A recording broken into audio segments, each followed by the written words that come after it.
Okay, so for today's lesson, we're really going to try and work on making sure that we understand the 7 conventions, but one of the conventions is completely obvious and we're not really going to use it, and that's the idea of the pseudonyms. Okay? So we're really looking at the 6 other conventions of the traditional haiku. And one of the ways that I wanted us to try and kind of become a lot more familiar and understanding of it is that you're actually going to try and make what I'm calling a video or a photo haiku. Right? And it's going to demonstrate that you're capable of understanding and identifying those particular traits that we've listed. So the first thing I want to do is I just want to review the conventions. So I'm going to just open up some of the people's work, and you can just kind of explain. And if I add anything, I'd like you to have your notes open, right, to change or make something accurate if you find that what you have doesn't match everything that I think you should have there. Yeah. What's that? Yeah, that's fine. I can still open it, I think. Well, we can. No, we can't edit it. Oh, you can't edit it. Unsubmitted for Google Classroom. Unsubmitted. Yeah, you can do that. Maybe you don't have anything to change it. So here I am over here. So the first convention we have with our notes here is about the structure. We can look at, those are the not the dones, I think those are the dones. Doug, tell us about the structure.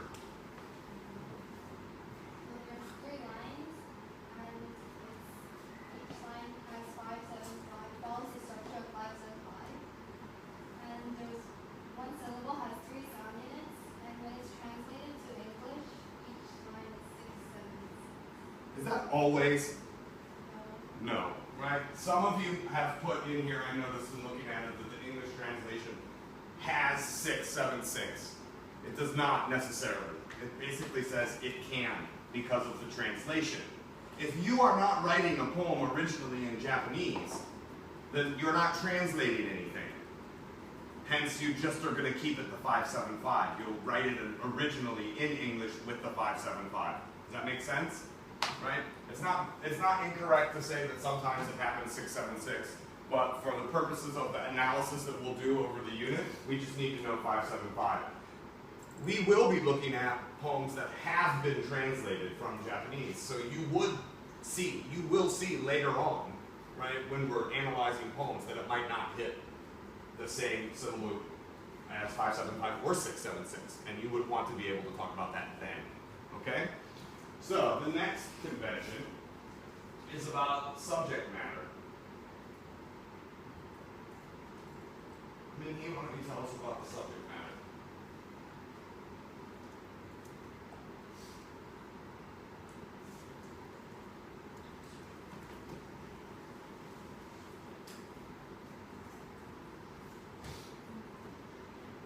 That's you. You don't recognize it? Yep, that's you.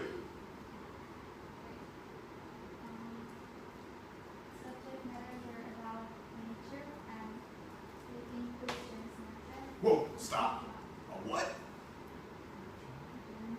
A Zen snapshot. If you don't have this in your set of notes, and I noticed a few that I looked at didn't, I want you to put it in. Okay? Traditionally, you're going to have this moment of Zen. There's some kind of thing that happens in it, in the haiku. Now that doesn't change the fact that Minhee is going to mention there's experience, ideas, uncluttered, and really the subject matter is almost always about the natural world or a natural moment.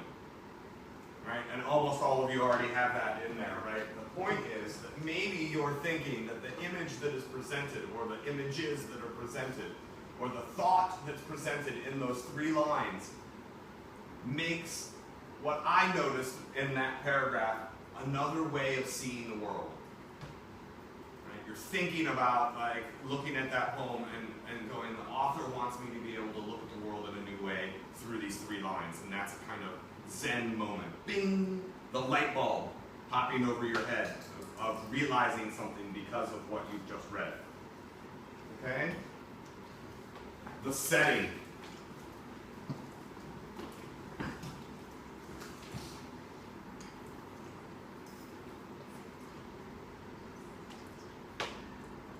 Winnie, tell us about the setting.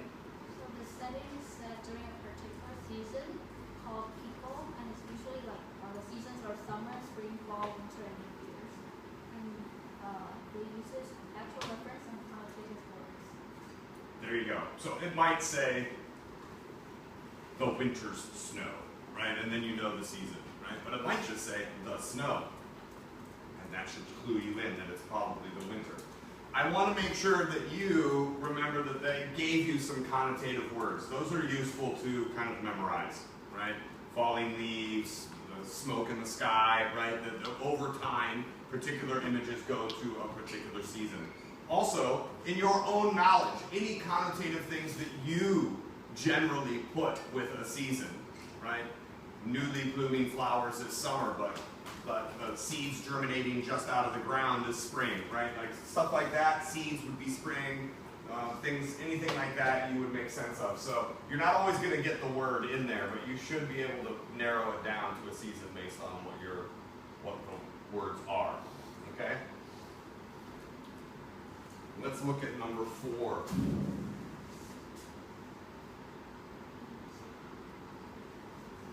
Rusty's not here, Maya can't see hers. Let's go with, all of a sudden 10 people are not done. Oh, because you want to be able to see it. So let me go over here. So people are not done. Go boom.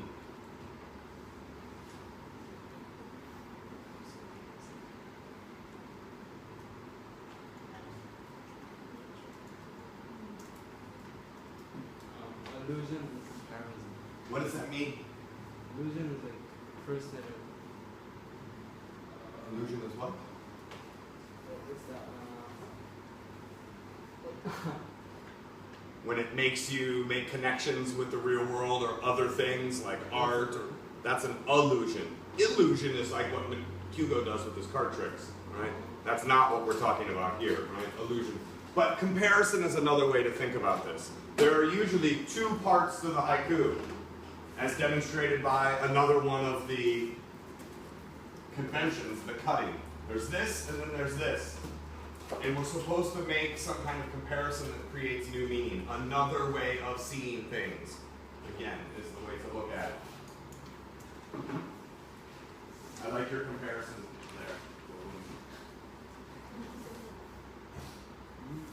there. Bill, talk to us about the next one. So the haiku poets often use a name which is not their real name. Yeah, we're going to skip that one. Go to the cutting.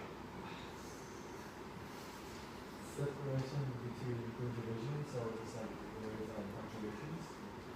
Yes. Do you have to have punctuation? No. Okay? In English, there almost always is punctuation. It does not mean it's at the end of the first line though either. Okay? Don't assume that that's what it's going to be. Often translated with a dash, but it could be a period, a comma, a semicolon. It's just kind of saying here's one idea and then here's the next idea, and it goes right back to the deeper meaning and potentially even to the Zen snapshot, right? That you have these 2 things juxtaposed that makes you think something a little bit different or deeper. Not necessarily has to be different, but deeper, right? And so that is the idea that there are 2 parts to the poem, 2 divisions. Is the cutting winter and morning? No. No. I would say in this poem here, winter morning is the first, right? And the cut is actually the affairs of this life pass away. This is the time and place of something happening, and this is what happens. And so that to me is separating it, right? Good spot. And that leads us to the last one, and let's have Terry tell us about the last one.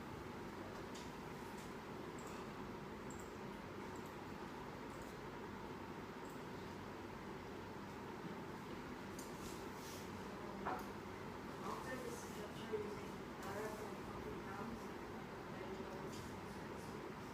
So we have the 5 senses here, right? So concrete imagery, right? Think sculpture, if you want to compare it to another art form, or photorealism in terms of painting or like pictures, and that there's in the background some relationship to one of the 5 senses. Okay, so now let's see if we can like kind of conceptualize this by kind of creating ourselves. All right? What I want to explain to you is what activity we're going to do. And hopefully I can do it in 10 or 12 minutes, and then we're actually going to go outside, right? Yeah. Yay! Yeah. We're going to go outside and start the assignment, right? Okay, and then potentially you'll do a little bit of work on it for tonight. So you can view a PowerPoint. It's on Google Classroom if you want to, so you can follow it along on your own computers, or you can follow it along with me here. And what we're going to do is we're going to use photos or videos to understand and identify the conventions of a traditional haiku. And what you're going to do is you're going to use your phone or your iPod as a camera, either to take a still photo or to take a short video, less than 10 seconds, right? And ideally what you're doing is a combination of things. You're thinking of the image or the series of moving images that makes your short video. That in and of itself might represent or contain a couple of the conventions of a haiku. And then you would have a corresponding haiku that fits the picture or the small movie, right, that finishes with the rest of the conventions. Obviously your picture or video can't have 3 lines of 5, 7, 5. Right? So you're not thinking about that when you're thinking of capturing your image. But I'm going to go through and show you what I mean a little bit by that. So, first, we went over this, but I've made a little checklist for you. Right? So on this half sheet of paper are the conventions that you want your video haiku or your photo haiku to contain, to demonstrate. It's not anything different than we just talked about, but it's all right there on a half sheet of paper with you. So if you took it outside with your camera, right, or your phone, you would have everything there. So I'm going to skip through these. You'll see in purple are kind of what I highlighted as the important words, right? The Zen description. The Zen description or the Zen moment, it happens out of natural phenomena, wildlife, or common everyday occurrences. People can absolutely be in haikus, right? It's not just frogs, ponds, and insects. The Kigo, we got that, the seasonal word, and again, I've given you here a number of the connotative things that you might wish to choose when you're doing it. Now, your photo could contain the Kigo, or your movie could contain the Kigo without even any words being part of it. The fact that it's concrete, it's the object captured with a single moment, right? Sensory experiences, cutting, and structure. Okay, so I have some examples here. I did these today. What conventions do you think you might see? You can share with a partner or someone at your table, just really quick, 30 seconds. Like, just out of the photo, are there any of those conventions that you might notice there? They might not be obvious. You can say, well, I think the photo might be trying to show this.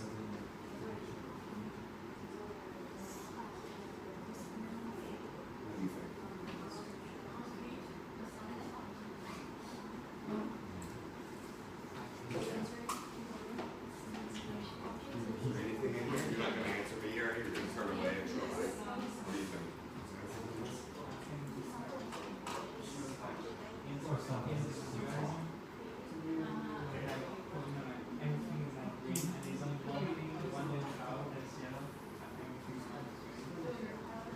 You're trying to interpret it. So you're saying that's the Zen description. Is there a key one? Okay. Natural setting. Okay. And the other two we obviously can't do, can we? What do you think? You got Kigo? Which one are you saying? Alright, so everyone has some different ideas. How about this one? So think to yourself again.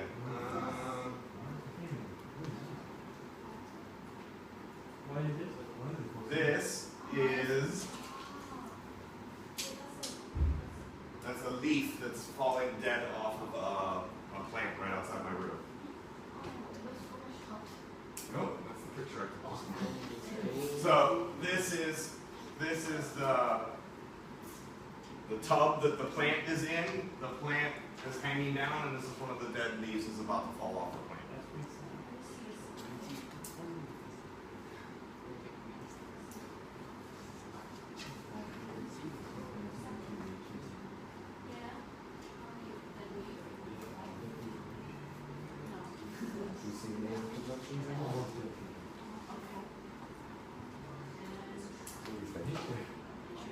Ah, Noi is right on it. She's like, I see it right here. There's Kiko. And that one. Okay, we're going back to the first one. Now here are the words accompanying. So this is in a sense what your homework is. You're going to go take a picture. Right? And then you're going to pair with it your own haiku. And you're hoping between the picture and your words, all of the conventions have been covered of a traditional haiku. Okay? So let's look here. Tender shoot glowing. Growing the future shade leaves. Workers cool themselves. Let's go through. Do we have the structure? Yes. Yeah? 5, 7, 5. If you're not good with the syllables, you do like this. Growing the future shade leaves. Is that too many? Growing the future shade leaves. That's 7, right? Okay, so we got that. Do we have Kigo? Yes. What do you think? What's a shoot? What's a shoot in the picture? This is right out my window over here. This is a new branch growing. Right? When do new plants grow? What season? Spring. Right? So again, it doesn't have to be the current season when you go outside. I took a picture of a dead leaf for the other one. That's a different season, right? Like it doesn't have to be real time. You can set it up that way, right? So the tender shoot, right? That's what I have as my Kigo. Is there cutting here? Yes. What's the cut, Noi? What's denoting the cutting? What's dividing into 2 pieces? Well, punctuation. That's right. The dash. Okay. Is there objects and physical sensations? Tender shoot is an object. Shade leaves is an object. Workers are, in a sense, an object. Is there a physical sensation? Hot and cool, right? So we have the senses there. Is there potentially a Zen moment of discovery? This is always kind of, in a sense, what you will be doing is in terms of interpretation. This is when you would say, the poem means this, right? And this, maybe, it means something like, we notice, right, how the natural world affects us, and the spring is going to bring respite from the heat for the workers in the hot summertime, and it starts now, but the effect is not known until later, right? This will grow bigger, will cover more sunlight, and the people, the workers of our school down here, when it's really hot next month, right, will be able to stand under the leaves and take a break from what they're doing and cool down. And that might be a comparison, too, between the tender shoots and the workers cooling themselves, as well as the new way of seeing things. Withered leaf falls dead, brown in the gray sky. Alone, I have no hope left.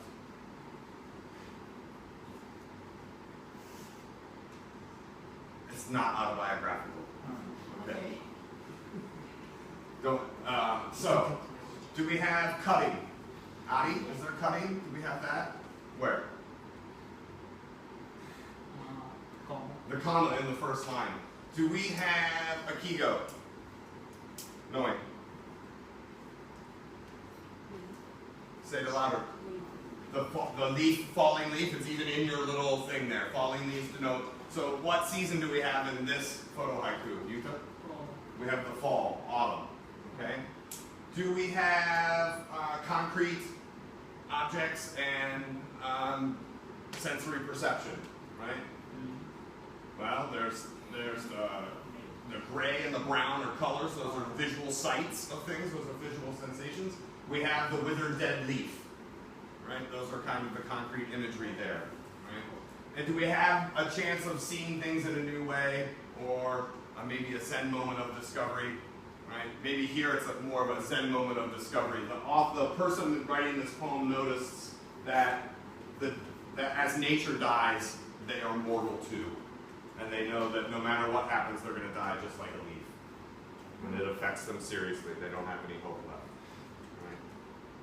All right, so I thought of the two still images. Let's do it with a video. Let's see if this video contains any conventions.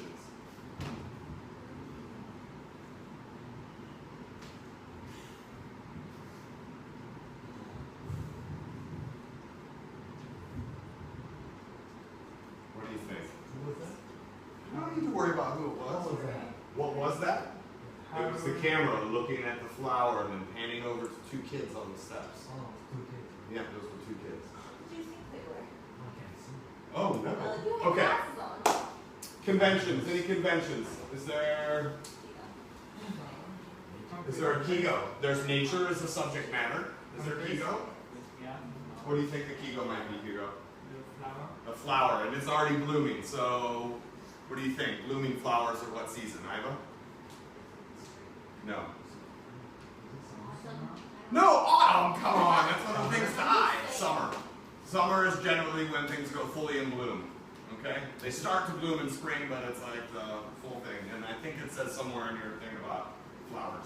Right? So it starts with that. Do we have The flowers are all in spring. Was it kid? kidnapping? Well, there What? were two kids. Two kids. What were they doing? They were playing each other. Like, They hugged each other. Yeah. wait, are they your kids? No, no, it They're was the new elementary school principal's kids for next year. That's her little daughter turns 3 this week, and it's one of her younger sons. I said hi to them and they ignored me. Okay, so here's the. Well, they didn't know you. They're shy, right? My struggling with So children. here it is with the haiku added. Blooming flower sways, brother and sister embrace. Love grows in the wind. Is there cutting?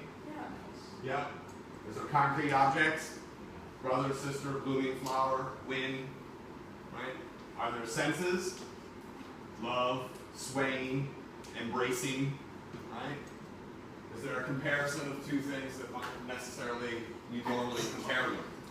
A flower swaying like a hug, right? Feels like I don't think so. Right? Okay. So this is your job. You did it almost 15 minutes. Perfect. You're going to use your phone to capture a haiku. So after I go through these instructions, you get your phone out, right? And we'll walk down the stairs. If you stop halfway down because you see something you want to stop, you'll have about 10 minutes right now, right? But you don't have to be done, right? You can do this at home. You can do it at nighttime. It doesn't matter. But we'll get started right now, right? So I'll walk down with you and follow you around. You can talk to your classmates. Ooh, do you see this? Could I do something here, right? I'm asking that you take 3 or 4 photos or videos, or 2 photos, 1 video, whatever it is. You're only going to end up using one of them, okay? That you think you will be able to then write a haiku with and demonstrate all 6 now of the conventions. We're not worried about there being a pseudonym to the poet, right? You're then going to create a slide. I've already shared the slideshow with you. You're going to create a slide just like I did there, where you'll put the picture of the video in and the haiku next to it, okay? And then I've made an assignment also in Google Classroom. I want a bank of photos and videos that you didn't use, right? So take the ones that you don't use to put in the slideshow and upload them as an assignment that we can use later in class, okay? Get your phones out. If you want to take your bag, no, because I'm going to bring us back up here after 10 minutes, and school will not be over yet. So just take your phones out.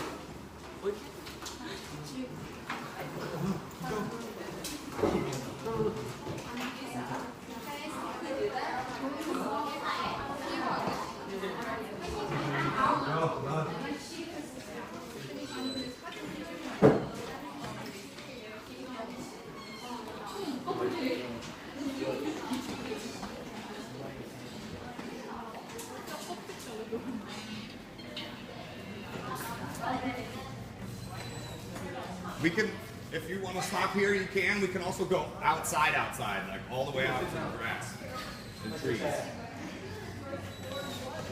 Hadi,